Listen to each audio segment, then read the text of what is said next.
On reinsurance, California is the only state that ignores reinsurance costs. And I think that's a mistake.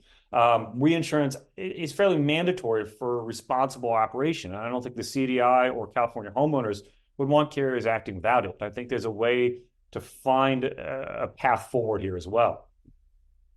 I in my view, just allowing free flow of reinsurance costs would kind of undo the whole rest of the list of the regulations. I think we have to understand that if we do make changes, we're going to need to bring in Goldilocks to decide what's just right.